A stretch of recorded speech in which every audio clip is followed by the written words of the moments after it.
Hello, this is Vishwas Savan. In Symphony of Modern Life, work is the steady drumbeat, but without pauses for the melody of the soul, the music falls silent.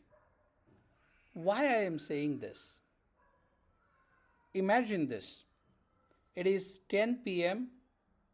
Your phone buzzes with a quick work email, and suddenly you are drafting replies instead of unwinding with a book or a family dinner. Sounds familiar? In our hyper connected world, where remote and hybrid work is the form of over 60% of US companies, the lines between on the clock and off the clock have blurred into oblivion. Notifications never sleep, Slack pings at midnight, and with 68% of workers admitting to checking messages on weekends, many of us feel perpetually tethered to our job. But here is the good news: work life balance isn't a luxury, it's a strategy. Recent surveys show it's now more important than salary for 83% of employees, and companies ignoring it risk higher turnover and burnt out. So, here I will dive into what work life boundaries really mean, why they matter more than ever in 2025, and actionable steps for employees and employers alike. So, let's reclaim our time and our lives. What exactly is work life balance? At its core, work life balance is about intentionally carving out clear separations between your professional grind and personal recharge zones. It's not about slacking off or clocking out early every day.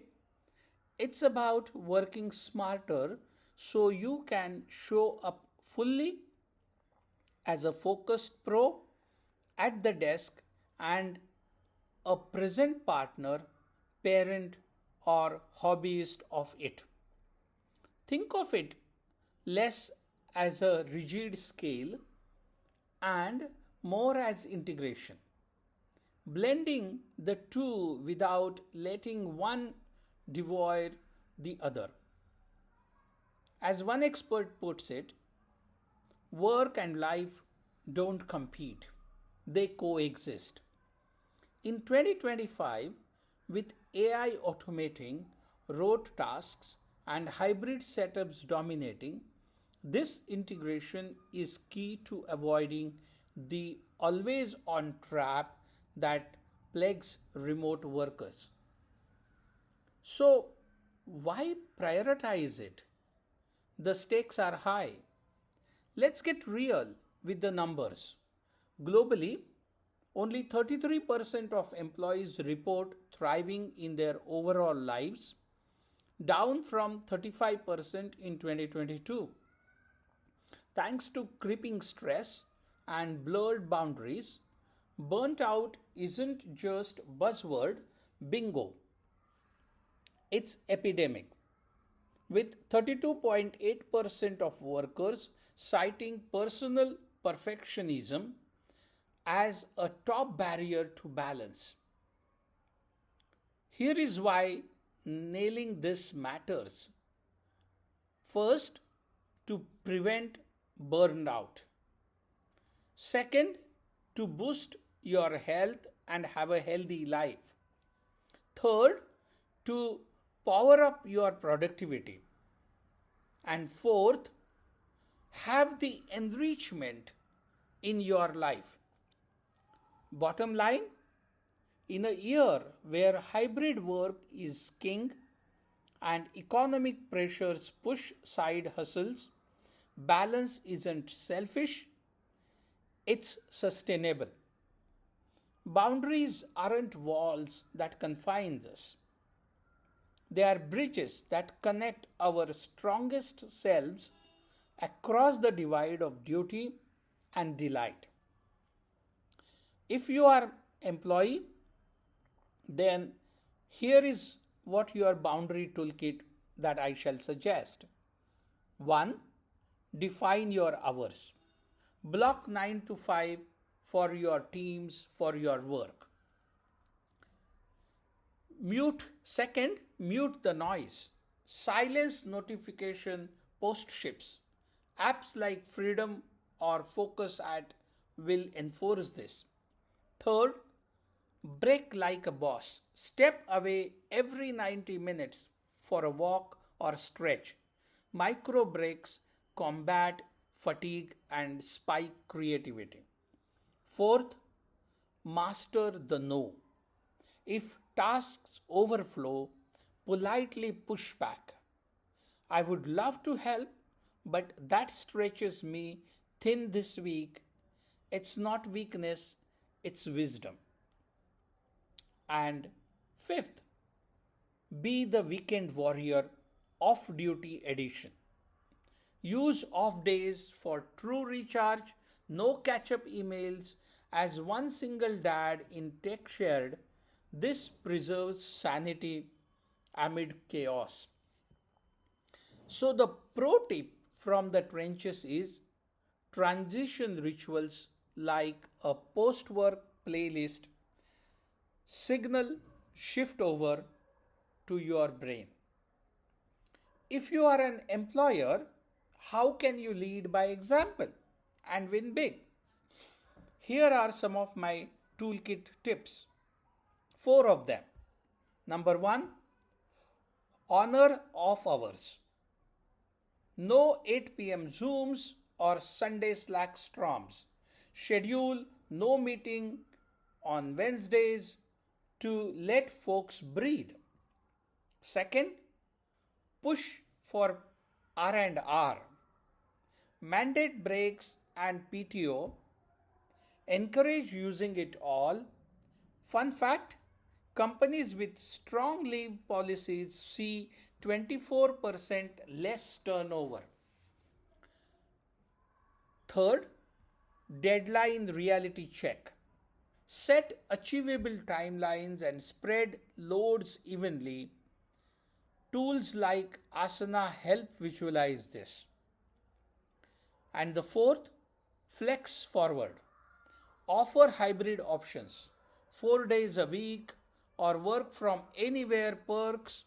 In 2025, these are table stakes. 50 plus remote firms are hiring with them now. Remember, a rested team innovates. As one HR leader noted on X, empathy and even workloads build unbreakable loyalty. And so, what will be the ripples effect or the benefits that pays off for employees? A. Reduced stress and anxiety. B. Laser focus during work. C. Stronger family bonds. And D. Lasting career joy. For employer, 35% drop in turnover. B. Boosted innovation and creativity. C. Fewer burned out related sick days. And D. Elevated team performance. So, here is the action plan that I wanted to suggest. 8 practical tips to thrive. Number 1, zone it out.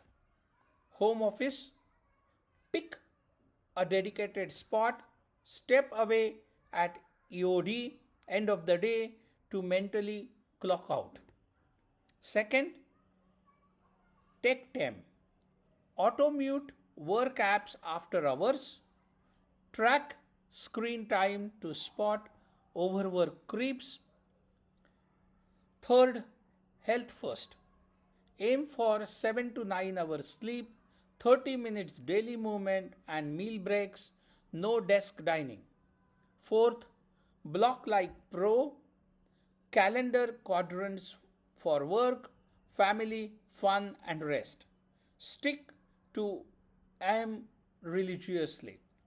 Stick to them religiously. Fifth, talk it up. Share your availability upfront. Responses by EOD weekdays only.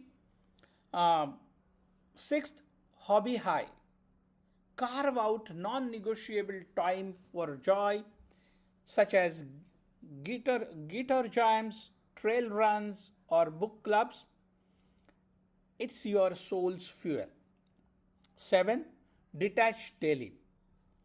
End with mindfulness, 5-minute journaling, or a gratitude list to seal the workout shut. 8th, weekly reset. Sunday evenings, review what drained me, what energized, tweak accordingly. So, balance for a bolder life is essential. True balance isn't found in the scale tipping perfectly. It's forged in the fire of choices that honor both ambition and the quiet call of being fully alive. Work life boundaries aren't about doing less, they are about living more. So, what's one boundary you will set this week? Drop it in the comments, and if this resonated, like, share, and subscribe. And more on thriving in the modern grind. You have got this. Now go unplug and own your evening. Have a great evening.